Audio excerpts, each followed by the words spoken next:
Hey, World. Being Willie come back live in the garden. I'm going to wait a couple of seconds here before I get started. Just come back with a little information, family. It's tax season right now. If you look at the title, guys, the title is, ways to lower your taxes and, you know, understanding Social Security and pensions, how they scare me.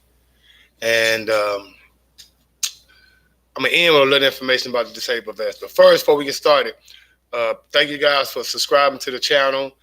Make sure you hit the like button. Let me know you like the videos. Let you know the food for thought is resonating with you. And hit the notification button so you know when I'm dropping another video. All right. But I'm not going to be on long tonight. I just want to go ahead and go over a couple of things real quick. Hope everybody doing good out there. I'm enjoying the week. A year older. So, when you're a year older, you're supposed to become a year wiser, become a little wiser. So, hopefully this information will resonate with you. But I'm telling you right now, it's really, really important that you kind of understand this stuff. And like I said, if for entertainment purposes only, but it's something that even if you're young, it's something that you can use and throughout your whole employment career or whole business career, this is like basic information that can really help you.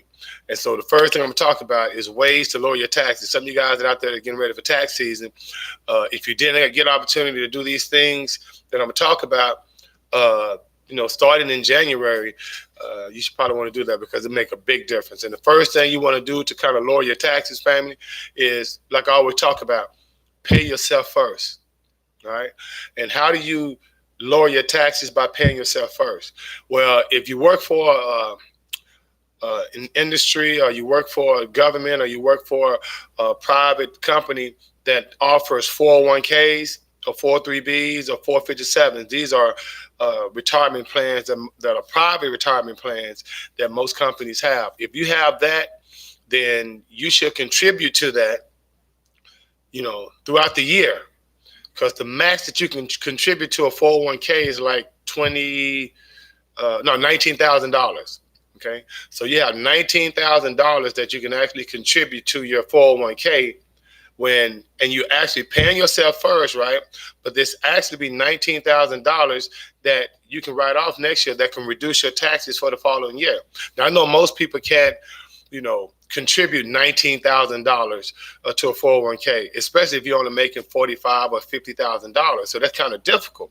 But any contributions that you make to your 401k can reduce your taxes the next year. Okay?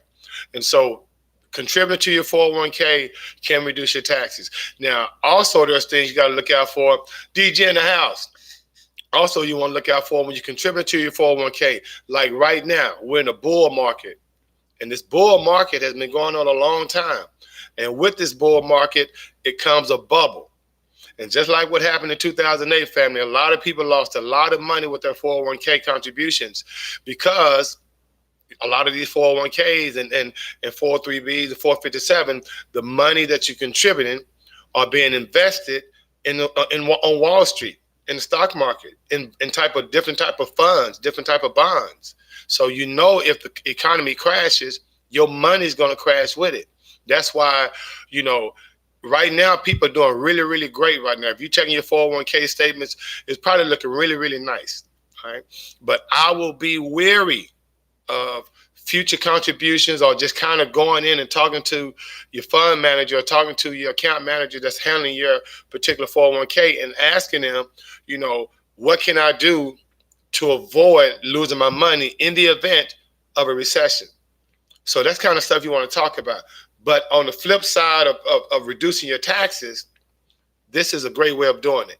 And you basically paying yourself. Okay, so that money that you contributing to your 401k is money that's going to reduce your taxes. All right. Second way you can do it, I don't know if you're familiar with things called an IRA, and that's an individual retirement account. They have two kinds, a traditional IRA and a Roth IRA. The traditional IRA, family, is the one that you can use to reduce your taxes. All those contributions that you give to your traditional IRA can be deducted at the end of the year. All right. And the maximum you can do it if you're under 50, I think is $6,500.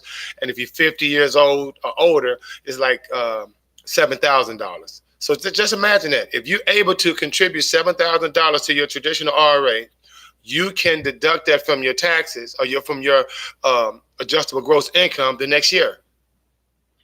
All right. And so let's look at that for a minute. If you're able to do it, family. What's up, Abdul? If you're able to do it, you're able to contribute, max out your 401k, $19,000. Max out your IRA, which is an individual retirement account, $6,500 or $7,000 if you're over 50. Right away, you don't reduce your taxes, all right, by almost $25,000. Okay, or over $25,000 for that matter. All right. So you have two ways that rich are basically paying yourself because remember, your traditional IRA is something that you can have for up until your retirement age. That's something that's going to be able to provide you additional income when you get in your retirement age. And that's why I mentioned Social Security and pensions in the title, because we're going to talk about how if that's all you have, it's going to be kind of difficult. All right. So maxing out your IRA or just contributing to your IRA, contributing to your 401k will reduce your taxes. An example, if you make $50,000 a year, right, and you don't contribute $10,000 to your IRA and your 401k, well, you done already reduce your taxes by $10,000. You did? And so I know it's kind of difficult, but if you're young, living at home, if you're establishing your budget where you're able to put money aside for these particular purposes and you want to save money, but you don't know what to do with it, well, do something with it that's going to reduce those taxes. And that's 401ks, that's IRAs, and the last particular financial account that you can use to reduce your taxes is something called a health savings account. Okay, a health savings account. And the maximum you can contribute to that is $2,500. All right, so do the math. You got $19,000 for the 401k, $7,000 for the IRA, and $2,500 for your HSA. You add all that up, that's almost like $30-some thousand that you can use to reduce your taxes. And that's money that's going to be yours. It's just compounding interest. That's going to be yours when you get older. See, this type of information is important because it's something that, you can benefit from. You dig? All right. And so a couple other things, family, the last couple of things that you're using to reduce your taxes. If you want to start, go back to school. All right. You want to reinvent yourself. You want to, improve your knowledge on your job or, get continuing education on your job. Well, that's deductible too. Okay. Up to $4,000, you can get something called, an education deduction. And this can be up to $4,000 if you make less than $65,000 a year. So if you make less than $65,000, 65 or less than a year, then you can go back to school. And you go back to school and you can get that, you can reduce your taxes, right? Okay, so going back to school, reduce your taxes. South Carolina in the house. If you're moving expenses can reduce your taxes. And you get like up to 30 days in the storage. So all that stuff can reduce your taxes, family. So let me recap real quick. Ways to reduce your taxes that basically you paying yourself first. You did? Set up something where you contribute to a 401k. Open up your IRA, a traditional IRA, all right? And then look into what they call a health savings account, which that benefits you in two ways. If you have medical problems or whatnot, and you have additional medical expenses that you don't have the money to, pay for, well, that health savings account, that's what that's for. But imagine if you're healthy and you take care of yourself and you make your health your wealth, and you continue every year contributing to a health savings account. Well, after you get 59 and a half years old, that money can be used to invest in other things. You did? So health savings account, IRAs, and 401ks are all things you can use to pay yourself first, right? And reduce your taxes. All right. And don't forget about that emergency fund, family, because you're always going to need some change on the side just in case something happens. All right. And so I'll say all of that about reducing your taxes to say this. Social Security. And if you're working and you are paying into Social Security, or you dependent on Social Security when you get to that age, or you almost at that age where you're about to get Social Security, then you need to know exactly how they calculated your Social Security and whether or not you're going to get full benefits of Social Security. Okay. How they calculate it, family, It's pretty interesting because, you know, a lot of people now, if you don't know, you can start receiving Social Security as early as 62 years old. And for my younger audience, like I said, this is just food for thought, things that you should know about and want to keep it, in your memory Rolodex for future references, because I'm telling you, it's happening to us now because we're getting old, at least the older people like myself, and we'll be faced with these issues soon. But as a youngster, you want to get this knowledge so you'll be able to prepare for it when you get there, okay? And you don't want to be caught up in a system where you're relying on $1,400 a month. That's not going to, no one can survive off of that, all right? And so how they actually calculate Social Security, family, is they take your highest paying 35 years of working, of earning. Think about what I just said. 35 years you have to work, and you have to, and it has to be, and they're going to take the maximum taxable earnings that you make in those 35 years. And in those 35 years of earnings, they're gonna multiply it, okay, by 420. And how do they get 420? 12 months times 35 years. 12 months times 35 years give you 420. And so if you 62 years old, then you're not going to receive all of your benefits, because to receive all your benefits, you have to have 35 years of working. Now you may say, well, why does the benefits, why is there such a difference in benefits? Why some people receive $1,200 a month and some people receive $2,000 or $2,800 a month? Because remember, if you're not a high earner and you just made minimum wage for 25, 35 years, then your particular Social Security benefit is going to be lower. And if you start collecting at 62, then you're not going to get the full benefit. And that's why most senior citizens have to go back to work. You did? It's unfortunate. And so in order to get the maximum benefit for Social Security, you got to work till you're 70 years old, or 66 years and 4 months. You did?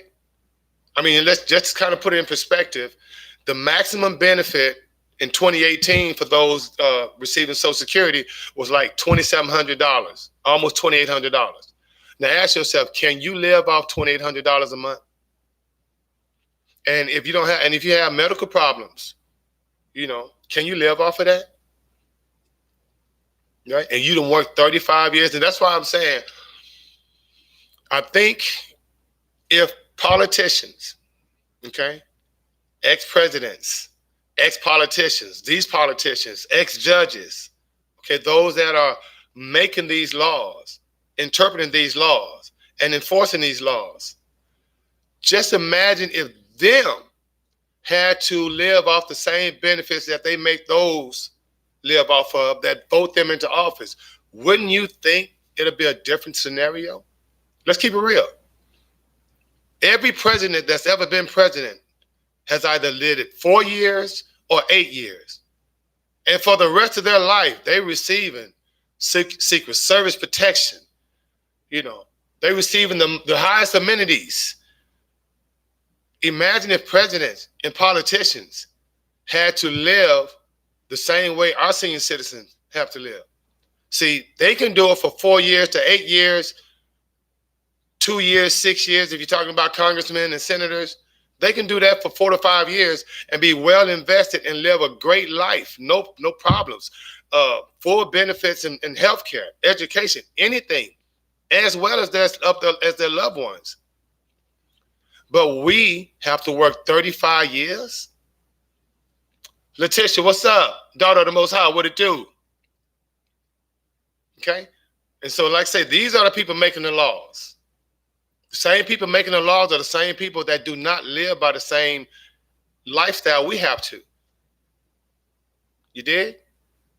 And so let me reiterate, family. 5 ways that you can reduce your taxes. Make sure if you get an opportunity, and on a sidebar, if it's 401ks, 403bs, or 457s, make sure you want to go ahead, right now, start looking into kind of reallocating and seeing if you can put your money in a situation where your contribution won't be lost. Because if you just sit on it and this market crashes, which is going to, you don't want to lose 30, 40, 50% of your change. You did? And so in order to hedge against that, talk to your account representative where you are sending your money to, and reallocate and do some changes just in case, okay? Because we know the crash is going to happen. That's inevitable. This is cyclical. This is the type of government or the type of economy that we have. That's inevitable, okay?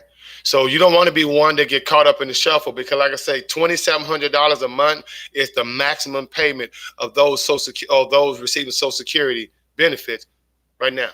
So ask yourself, can you live off $2,800 a month? Ask yourself that question.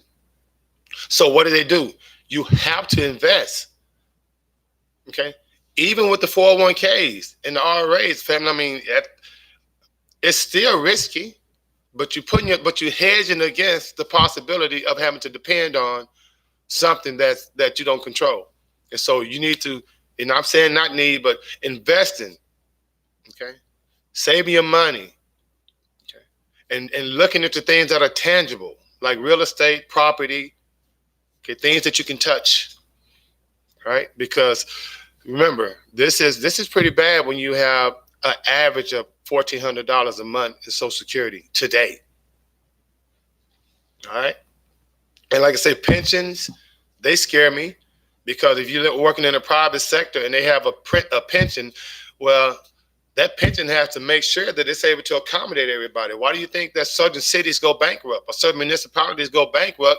Because the pensions necessary for firefighters, teachers, police officers, okay, they don't know. They can't guarantee that they're going to have the money to accommodate all those people that's going on a pension plan, because you never know the number. It's not a constant number. And so with it not being a constant number, a lot of these pension people, like school districts, state employees, private companies, they have to invest your money in pretty risky investments. And so when they go bankrupt, you lose your money. So even pensions and, are not really, 100% sure to be there. All right. So protect yourself, family. Make sure that you pay yourself first. Try to lower those taxes, because, paying yourself first can't do that. And like I say, if you're paying into a 401k, make sure you look into that, because this bull market will end and you don't want to get caught in the shuffle. 35 years, family. If you're thinking about, if you're asking yourself a question, how do I know, or how long do I have to work to get Social Security? 35 years. You dig? 35 years. And so the earliest you can get it is 62 years old, but you might as well, why lose 40 months?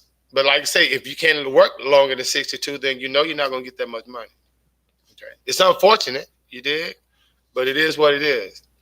And so I'm going to get up out of here, family. And before I get up out of here, I wanted to ask you guys a question and see if it makes sense to you. The budget for this year is going to be $1.4 trillion. $1.4 trillion.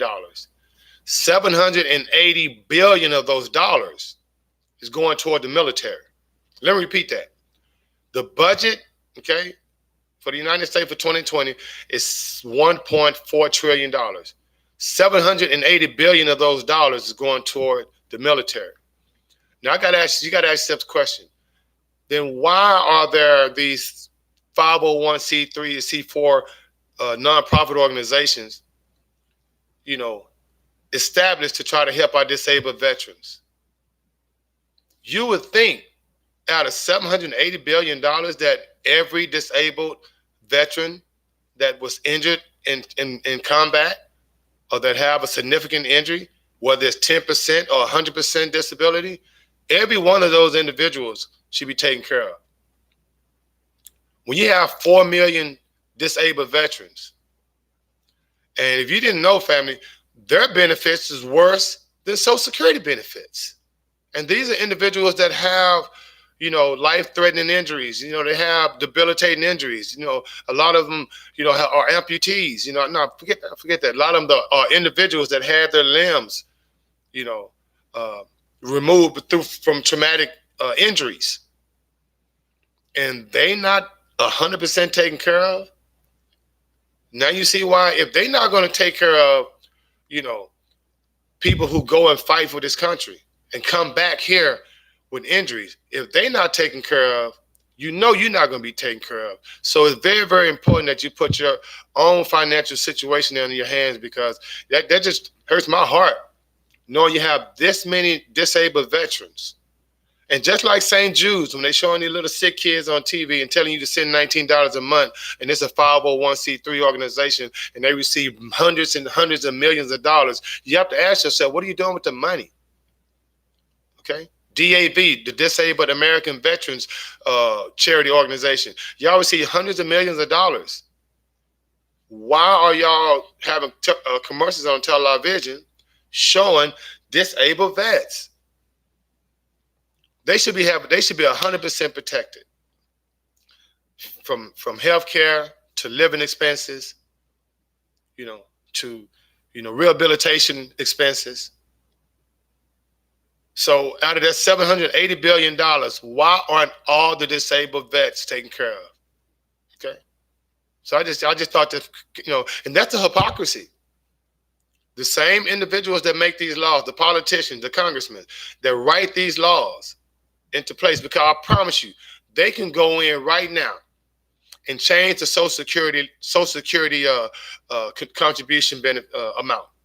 Because right now, everyone is capped at 6.2%.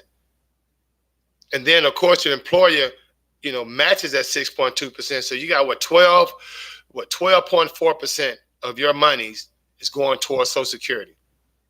And if you're not a high income earner, that's not very much. So Congress can go in right now and take that cap off and let individuals, take their own financial retirement in their own hands.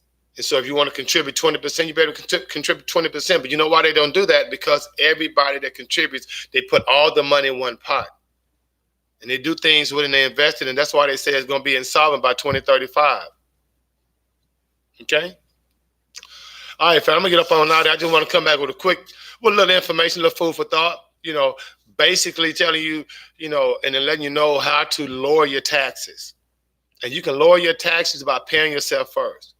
Because remember, when you do your taxes, and if you didn't do it this year, do it next year. Start doing that, because that's only going to make your situation better. And when you see, your net worth, growing from your own contributions, it make a big difference.